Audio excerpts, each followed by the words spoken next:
laws.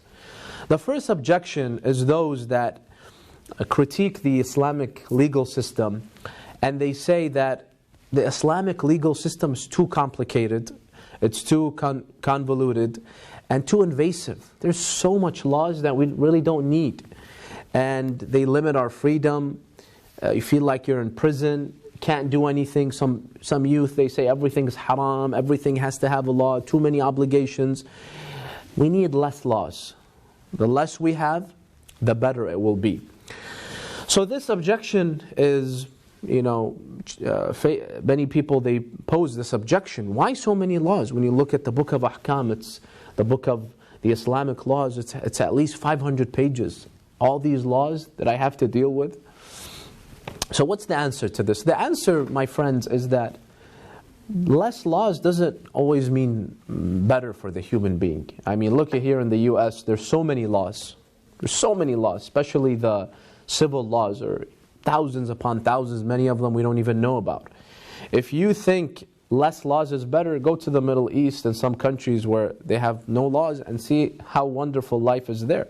So sometimes these laws are for our own good. We're the ones that benefit from them. So even though they are complicating, but the point of these laws isn't to complicate our lives. Without them, our lives would be more complicated. There would be chaos.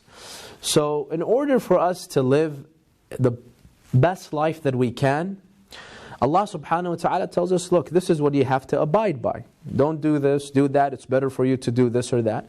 So all these laws in general, collectively, they serve the benefits of the human being. They serve us, and they protect us, and they guide us, and they take us ultimately to perfection. So when Allah subhanahu wa ta'ala says something is haram, there's harm in it. That's why He wants me to stay away from it. It's not because He enjoys limiting my freedom. When He says something is wajib, that means there's something good in it for me. So if I go and I perform this thing, I'm the one that's going to benefit. And Allah subhanahu wa ta'ala says this in the Holy Quran. In one verse, the Holy Quran says, الَّذِينَ يَتَّبِعُونَ الرَّسُولَ النَّبِيَّ الْأُمِّيِّ الَّذِي يَجِدُونَهُ مَكْتُوبًا عِنْدَهُمْ فِي التَّوْرَاةِ وَالْإِنْجِيلِ يأمرهم بالمعروف وينهاهم عن المنكر ويحل لهم الطيبات ويحرم عليهم الخبائث ويضع عنهم إصرهم والأغلال التي كانت عليهم. The Quran says that one of the main roles of the Holy Prophet was to enjoin the good, encourage people to do good, and forbid them of the evil.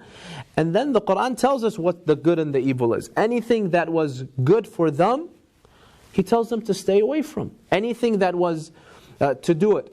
Anything that was harmful for the human being, He told them to stay away from. So when the Holy Prophet told his people, don't do this, this is haram, it's because there was evil in that thing.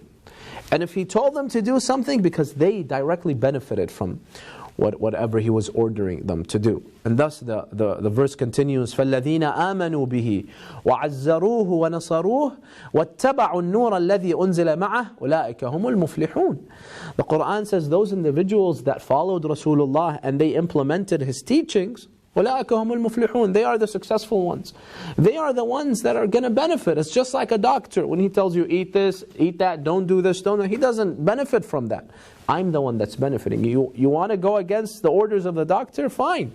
But then when you have health problems and you're not getting better, just blame yourself. So this is exactly how the Holy Prophet was when he told us all the wajibat and the muharramat. He's like a doctor. Allah subhanahu wa ta'ala designed us. He knows what's good for us, what's bad for us. He wants us to stay away from what's harmful, and He wants us to do what's good. And that's why the Holy Prophet is narrated saying before he died in Hujjatul Wada, he said, everything that I know, that I was taught from Allah, that will help you either here in this world or in the next life, I taught you. I didn't leave anything out. I was as honest as I could be with you. Anything that could possibly help you either in this life or in the next life, I told you. And anything that will keep you back, that will harm you, I told you to refrain from. So basically be mindful of my teachings and take care of them and implement them, because at the end of the day, you are the ones that will benefit. So this is the first objection. There's many laws, And sometimes they are complicated and they're difficult to memorize and learn all of them, but if we do, we are the ones that will benefit.